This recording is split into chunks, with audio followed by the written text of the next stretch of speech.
Thank you for staying with us. This is Politics Tonight, digging beyond the headlines. And I still have with me member-elect of House of Representatives from Idiato North and South Federal Constituency of Imo State, Ikenga Ugochinyere. Tonight, we're discussing the 10th National Assembly Leadership Battle. All right, Honorable Ikenga, now you've been very open on the issue of zoning, but let me also ask you this. Is there any danger in throwing this contest open, as suggested by some aspirants? But the contest is not closed. If you look at the provision of the Constitution, members shall elect among themselves these presiding officers. I can declare tomorrow to run if I want to. Nobody's stopping me, even though they have a rule that says you must have legislative experience. So the race is not closed. But what we are saying is that majority of us have decided that we're going to vote for Tajuddin Abass and Benjamin Kalu. And some of the people that are in through the race open, are they not the ones who are seeing their billboard from Asokoro to Wuse, even to the airport? Are they not the ones, is the race closed? Are they not the ones that are calling us for meeting? Have anybody stopped them from calling us meeting? They're calling meetings left, right, and some had dinner. I hosted dinner yesterday. Some are hosting tomorrow evening. So it's an open contest. You see, that you want to be, you felt maybe you could have been the anointed candidate or the candidate that your party would have put forward, and they didn't put you forward, and then suddenly you say, oh, they are blocking us, throw the rest open. Some of the people that are doing this are people who have benefited from this system in the past. So we're not even eligible to have been elected into what they're occupying today, but the party in their wisdom zoned and brought them forward. So nobody is stopping anybody from contesting. But we are saying that the majority of the lawmakers, over 220 of us, have resolved that we're going to vote for Tajuddin Abass and Benjamin Kalu. Any other person who wants to challenge them will meet us on the floor of the National Assembly when we go in for inauguration on June 13th. So the race is open. There's nothing wrong in throwing the race open. But what we're saying is that because all of us believe in the Nigerian project and want it to work, we are not saying that if you want to run and your aspiration may one way or the other further the lines of division, whether ethnic division or religious division, and make some people have feeling of exclusion, maybe you have to reconsider. And if indeed the reason for this is that you want, a competitive race, then you can go to those zones where these positions are zoned and pick alternative candidate, but not to say it must be you as the only condition to show that this is a democratic contest. Because for me, I'm not a religious extremist or somebody who believes that religion should be put forward in government. But I don't think it's nice at this moment of our national development that there is so much suspicion. You saw what happened on the issue of the presidency and the vice. And then you now come now and say, let's go into the National Assembly on June 13 and come up with a result that will show a Muslim president, Muslim vice, Muslim Senate president, Muslim speaker, and Muslim CJN. I'm not saying it's bad, but it is not good for national unity, cohesion, and oneness. That we must go with what is on the table, which has provided an opportunity for inclusion. And if you say the inclusion is not enough, then you can make it more robust, but not to say you are going to take it back to where it has been for 16 years and then shut out those who have not even had it for 24 years. All right, let me have your view on this. Some analysts are of the view that the race for the Senate presidency is less problematic than the Speaker of House of Representatives. Is this so? Well, let me start on the Senate in this direction, because I'm somebody that I always have to say it the way it is. Now, you have Akpabio as Senate president, and you have Yari challenging that decision. Then I will ask, of what advantage will it be for Yari to contest against Akpabio and become the Senate president? And I said, in the past, we have all supported the people from the North. For 16 years, they have heard it. And they have heard the speakership for 16 years. And if your party said the position should go to South-South, and you feel is not inclusive enough, what do? You go to South-South and look for another senator. Or you go to South-East. There's Osita Izunaso. There's Patrick Indubeze. There's other people who come from those. There's even Oshemole, even though he's a first-timer from South-South. So why do you now say that what they did is not right, but you now want to shift it to go to Northwest, so that at the end of the day, we have all the position, headship of the National Assembly and most of these key positions in the Northwest in particular, that it is not fair. And then we now say that Why not respect the zoning formula and allow Akpabio or choose somebody to contest against Akpabio from those particular zones? I'm just feeling that it is not fair that each time something is given to most of us from South, East, South, South, most of our brothers from the North feel they can snatch it, from our hands and nothing will happen. South, South have never had Senate presidency for 24 years. So if the party that is not our party said, take it from South, South, if you don't like the person they are proposing, what you do, if you're a man of honesty, transparency, and sense of fairness, is to look for another person from that particular, but not to say we are unworthy of that position. You will take it and give to a particular person. That is the only way there can be peace. Everybody is important in the Nigerian project. The South South, their environment keeps being destroyed every now and then. They are not complaining. They are making those sacrifices for all of us to be feeding and have this republic to be working. Now they zone the particular position to them, and then you feel that for 24 years they have not occupied it, they are unfit to occupy it till the end of the world. It is not fair. Same with our brothers in the Southeast. This inclusion is very, very important. If not for anything, for us to have a sense of belonging in the Nigerian project. And that this crisis and these divisions you are seeing in the Senate is unnecessary. And I expect that senators are mature people. There is no basis for this. If you say you don't want him, then you look for another candidate from that particular area for the post of Senate President. But not to say you are going to put forward Yari. There's no basis for that if you want inclusion and oneness. And with all due respect, there is nothing Akpabio have that you say Yari will have in excess. So are you saying people from South South are either the worst people or people that don't have people who have capacity to lead? So I can tell you with all level of confidence that it is personal greed that is driving what is going on, and a decision of a group of people, a clique, that wants to capture the National Assembly and then use it for whatever they want to do with it. All right. So what do you think will become of the 10th National Assembly if APC failed to manage this well? Well, we are all lawmakers and we have a common agenda, which is to make law, oversight, effectively represent our people. It does not matter. If at the end of the day, people feel they don't want what is on the table and then they upturn it, definitely we'll move forward. That will not be the end of the National Assembly. But we pray and hope that they don't upturn it in the Senate. In the House of Reps is a closed case because you have over 220 of us supporting Tajuddin Abass and Benjamin Kalu. So no matter how you do the election on June 13, I can bet here that Benjamin Kalu and Tajuddin Abass will have a landslide win, if not even consensus, as we get close to June 13. All right, so let's come to your zone. It's out there that the Southeast is not happy with the decision to exclude the zone from the calculations. Apart from Benjamin Kalu being considered for Deputy Speaker, how would you react to this? Well, we deserve even the presidency if you want us to start. We have, for a long time since we returned back to democracy in 1999, even before then, from when Azikiwe was a ceremonial president and Tafawa Balewa had the actual power, when Agi Ironsi tried to form a unitary government before the coup then. We have never had a seat on the top table. And our people are hardworking. Our people believe in the unity of the country. Our people believe in a detribalized Nigeria, and they work night and day to see that Nigeria works. And there's no reason to deny us the top job. So if you want to start this conversation, we'll start even from the presidency that our people want so much. We didn't get the presidency, we didn't get the vice president, we didn't get the Senate president, we didn't get the speaker, we got deputy. That's why I said the deputy will accept, but not enough. We want more. But we hold the one they have given. And anybody that doesn't agree with it must be giving us something higher. Maybe you give us Senate president or you're going to give us speaker. But this one they are giving, we hold this one while we keep advocating for more. Even if we don't get in parliament, we should be giving more in other principal positions in government, grade A ministries and grade A security agencies and so on and so forth, and grade A ambassadorial postings and grade A ministries that our people will be expecting that will be included. And not just only that, including us in government and resolving the tension in our land as it has to do with the agitation for equity, justice, and fairness is also important to be able to make the government to move forward. So is Ojuzo Kalu and Osita Izonazo still in the race for the Senate presidency?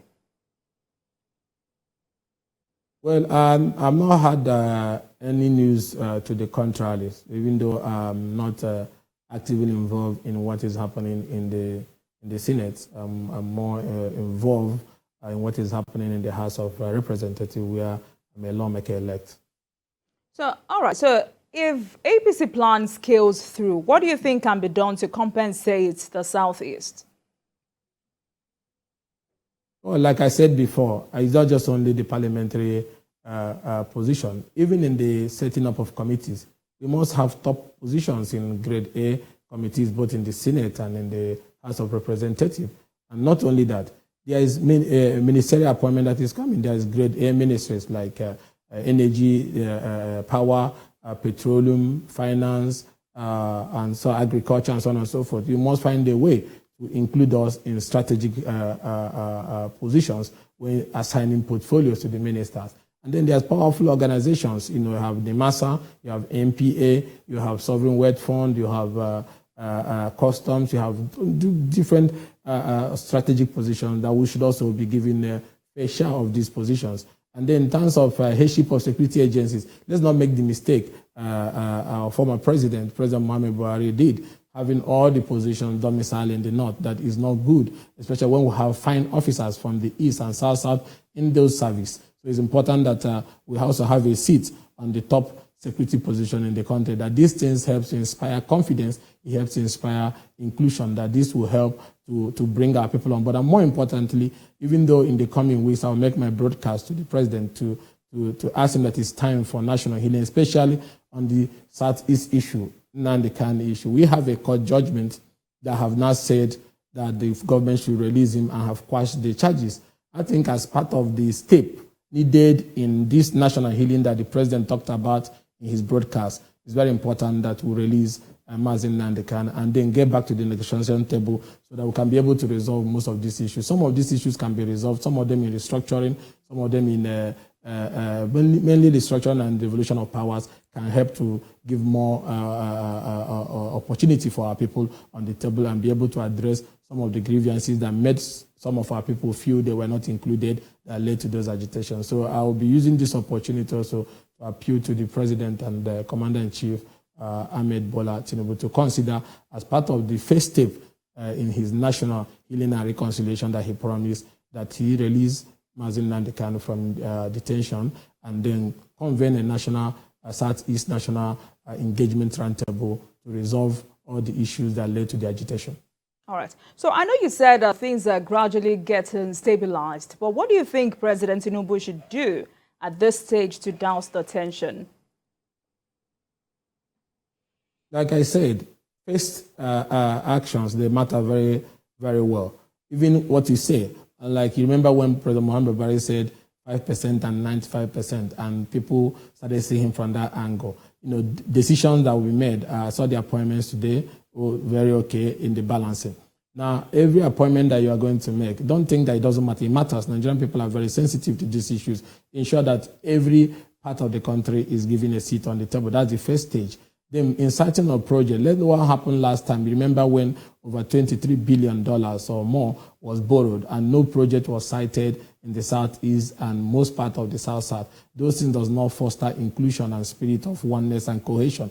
So every step you're going to take, inclusion is very important. Then national healing is very important. We don't even need to enchant anybody. Let's close the book and move forward. Let the investigative agencies do their work, but let the executive focus on building bridges of unity, building bridges of cohesion and oneness, and ensuring that merit is also put on forward in appointments that are going to make. Don't consider people because of the level of support they gave to you. You can find them other jobs, but strategic positions should be given to the people who have the requisite knowledge for them. And all these things, when you do them, and then you govern with the way your oath of office to treat everybody fair and equitable, I think that it will help to reduce tension. More importantly, the president has to remember the things he used to say, either when he was in NEDECO or when he was in the opposition, about the need for restructuring. We have talked so much about the restructuring. You saw how former President Buhari played us while on it, set up an Erufai committee. We didn't see anything about that report, different reports, the committees that were set up. That is very important, that there are certain things people keep running away, discussing the issue of this, making Nigeria to be truly a federal state, making the devolution of powers, and so on and so forth. These things are very important. If we keep running away from it, it will not work. Cost of running government, we have to find a way to reduce it. We must find a way to restructure the country, whether it's health reform, political reform, economic reform, the issue of the tax, the mining right. And let me even commend the 9th National Assembly led by Speaker Femi Bajamamila, especially on the issue of starting the restructuring from the angle of devolution of power. You can see one of the laws that were signed, one of the bills that was signed into law by the president has to do with the issue of railways. Now, states can build their own rail system, and this is something that we have been asking for over time. That there's no way everybody will keep waiting for federal government. Now, somebody can build a rail line from Onitsha to Nnewi and to Oka, and another person can build from Owerri to Olu or somewhere. These are things that will increase economic activities and transportations in the states. And some states can come together and build it and connect it together. And you saw the innovation on power generation. We've been asking this for a very long time. So it's a good thing that is now one of the things that were signed last minute before he left office, that states can also generate their own power in areas that are not also connected to the national grid. That means you can go to a place like in Nnewi and build a mini power plant and sell your power to the people around those areas. So, but we want more so that we can make the Nigerian Federation to work. We have to find a way, health reform. There's no business with federal government getting involved in primary health care. These are things that should be left for the local government system. And also it's important that the new government finds a way to ensure that we have LUG autonomy. You can see that governors has pocketed the local government like a wallet. They use it the way they like. This is not what local government used to be when we were growing up. Local government was very, very effective in terms of leadership growth, in terms of economic development and small-scale business encouragement, health, and so on and so forth. We have to find a way to restore back the independence of the local government system, both in their election, both in their finances, and so on and so forth. These things are very, very important. It will jumpstart the economy and ensure that the drift you are seeing from the rural area to the city center will stop, because people will now be engaged in those rural areas. So we have to look at that. We have to even look at power rotation, so that we can rotate power between north and south, so that we can remove the instability and the division and the rhetoric of war that comes with every 4 years that will go to election, so that power can rotate between both zones, the geographical zones in the country, and even in the senatorial zones. So that the energy will waste in one senatorial zone trying to dominate the other over 24 years or 25 years, we can stop all those kind of things and treat each other as one in the Nigerian project. All right, that restructuring is very important. It will be the lasting formula for stability. All right. As it stands, the opposition has tremendous numbers in the National Assembly this time around. What are the implications of this? I mean, I ask this question because it is often said that the 9th National Assembly was a rubber stamp. Do you agree it pandered too much to the executive? Two questions in one. Well, I think it's victory for democracy, because Parliament has all been about the people. Now that you have equality in numbers, what I mean by that is that the APC cannot have 2/3 any longer to be able to push anything in the House of Representatives. What does that tell you? There will be engagement, there will be collaboration, there will be understanding, give and take, for us to be able to arrive at key issues that require a 2/3 resolution before it can pass. So I don't think it will affect governance. It's all about intention. If the intention of the APC is to make the country to work, and we see that intention on the table, and we can see clearly through it, definitely we'll give our support. But if we feel that that intention is not for the glory of the country, then we'll use our simple majority, what we call the greater minority advantage, to forestall such a move. So it will not destabilize governance. But if there is collaboration, if there's working, you can see what is happening in the US Congress. If there is collaboration, if there's working together, definitely it will not affect governance. It will all be to the glory of the Nigerian people. All right, so in less than 1 minute, a new administration is in place in the country. How will you advise the president to turn things around? I have said it before. I said the first steps matters, inclusion and merits. People that will be appointed into position of authority must have merit, especially statutory agencies that have impact to bear on our lives. And more importantly, people that have merit and capacity, both in the security agencies. And I also say that every zone must be given a seat on the table so that everybody can be carried along. And national healing and reconciliation is very important, especially in the Southeast. We must find a way to bring everybody to come to the table, discuss all the issues, starting with the release of Mazin and the Kana as we go into the peace discussion that will bring lasting peace. And also I said, Restructuring is also very important to make the Nigerian Federation to work efficiently. There must be economic restructuring, there must be political restructuring, there must be health, all sorts of reforms must be carried. And the revenue generation issue will be discussed, and how to make states independent and be able to generate their revenues. So that if states are working, if local governments are working, most of the things you see that is causing problem in Nigeria will not be happening. There will be economic empowerment. So that's why it's important, both mining rights. Government over time, tries to shy away from some of these things because of politics. But it's important that the new administration should develop the boldness that is required to confront those age-long issues that divide us, age-long issues that retard our development, rooted in the need for restructuring, inclusion, justice, equity, and fairness, and merit on the table. And I can tell you that Nigeria can still work. All right. Thank you very much, Honorable Ikenga Ugochinyere, member-elect of House of Representatives from Idiato North and South Federal Constituency of Imo State. Tonight, we looked at the 10th National Assembly Leadership Battle. Thank you very much for coming on Politics Tonight, and I look forward to more conversation with you, and congratulations once again. Thank you. Thank you so much. And thank you very much for watching. That marks the end of today's episode of Politics Tonight. But the conversation continues from here. Get in touch with us on Twitter at TVC News NG and at Olajumoke using the hashtag Politics Tonight. We are also on YouTube at youtube.com/TVC News Nigeria. I am Olajumoke Olatunji. I'll see you on Monday.